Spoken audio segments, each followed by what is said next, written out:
लकड़ियाँ ले लो लकड़ियाँ, भाइयों बहनों, सूखी सूखी लकड़ियाँ ले लो। अरे वो सुखा भैया, कितने की दी लकड़ियाँ? ले लो शांतिवान, सिर्फ 10 रुपए में।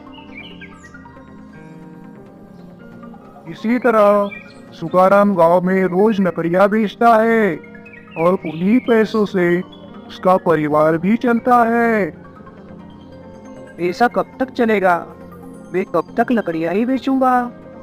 यदि लकड़ियाँ नहीं बिकी तो मुझे और मेरे परिवार को खाली पेट सोना पड़ता है।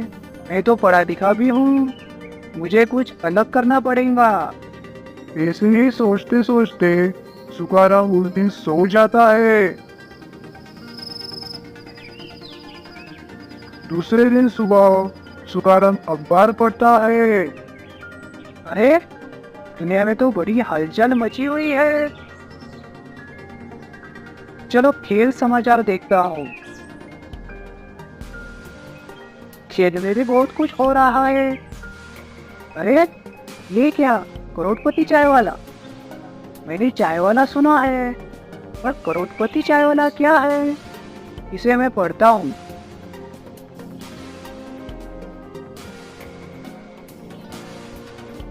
अरे राम राम, इस चाय वाले ने एक चाय की दुकान चालू किया और आज इस चाय वाले की दुकानें पूरी दुनिया में है। इसका मतलब मेहनत, ईमानदारी और लगन से हमने कोई भी व्यवसाय किया तो हम उसमें बड़ा बन सकते हैं। इस चाय वाले ने सोशल मीडिया का भी बड़ा अच्छे से उपयोग किया है। क्या मैं भी कुछ ऐसा कर सकता हूँ? मुझे कुछ सोचना पड़ेगा।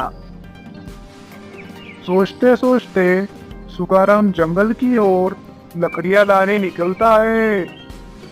अरे मैं तो लकड़ियाँ बेचता हूँ, क्या मैं चाय वाले की तरह लकड़ियों का व्यवसाय कर सकता हूँ? मैं मेहनत, ईमानदार और पूरी लगन से भी काम करता हूँ और लोग मुझ पर भरोसा भी करते हैं। चलो आज की लकड़ियाँ बेचता हूँ और फिर शाम में कुछ सोचूंगा। फिर सुकाराम जंगल से लकड़ियाँ लाकर गांव में बेच देता है और फिर घर आता है। क्या करूँ? मैं लकड़ियों का व्यवसाय कैसे करूँ? हाँ, कल मैं मेरे मित्र को कुछ पैसे देकर जंगल से लकड़ियाँ लाने बोलूँगा और उन्हें मैं खुद गांव में जाकर ज़्यादा पैसों में बेच दूंगा। इस तरह मैं दिन में 2 बार लकड़ियाँ बेच पाऊंगा।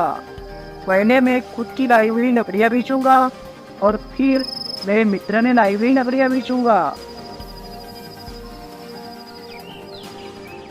चलो सुबह हो गई, अब मैं दादाराव के घर जाता हूँ। दादाराव भैया, अरे ओ दादाराव भैया। अरे सुखाराम भैया, आइए। इतनी सुबह कौन सा जरूरी काम पड़ गया?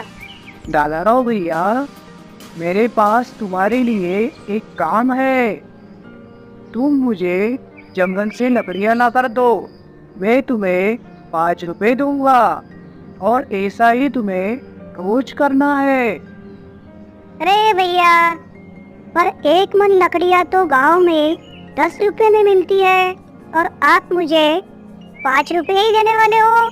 दादाराव भैया, मैं सिर्फ आपको जंगल से लकड़ियाँ लाने बोल रहा हूँ, गांव में जाकर बेचने नहीं बोल रहा हूँ। आप सिर्फ लकड़ियाँ ला कर दो, मैं आपको तभी 5 रुपए दे दूंगा। लकड़ियाँ बिके या ना बिके ये मेरी खुद की जिम्मेदारी है। ठीक है भैया, मैं अभी जाता हूँ और दोपहर तक आपको लकड़ियाँ लाकर दे दूंगा। तब तक सुकाराम उसकी लकड़ियाँ लाकर बेच आता है और फिर दोपहर में दादाराव लकड़ियाँ लेकर आ जाता है। सुखाराम भैया, ये लो, ला दी मैंने लकड़ियाँ। दादाराव भैया आ गए आप, ये लो तुम्हारे 5 रुपए और कल भी इसी तरह तुम मुझे लकड़ियाँ लाकर देना।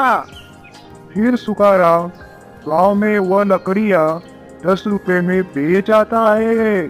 अरे वाह, आज मैंने 5 रुपए ज्यादा कमाए।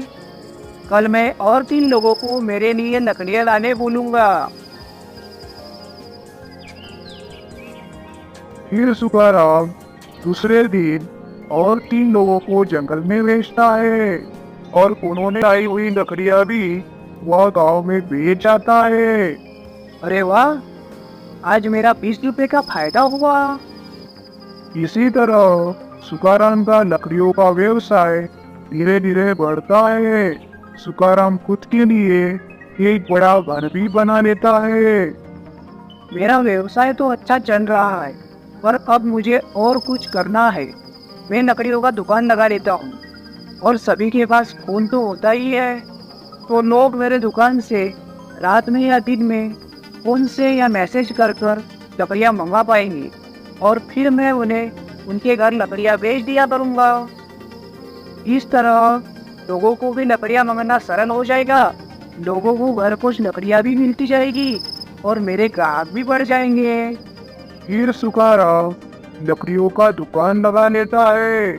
सुखाराम की दुकान बहुत चलने लगती है और उसका यह व्यवसाय भी बड़ा हो जाता है।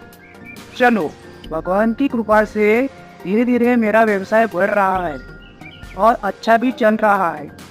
अब मैं पास वाले शहर में एक आरा मशीन खोलता हूँ, जहाँ पर मैं लकड़ियाँ भी बेचूंगा और लकड़ियों से बनने वाली सभी चीज़ें जैसे कि दरवाजे, खिड़कियाँ, ये सब बनाऊंगा और बेचूंगा, जिससे मेरा व्यवसाय और भी बढ़ जाएगा। फिर सुखाराम पास वाले शहर में एक आरा मशीन खोल लेता है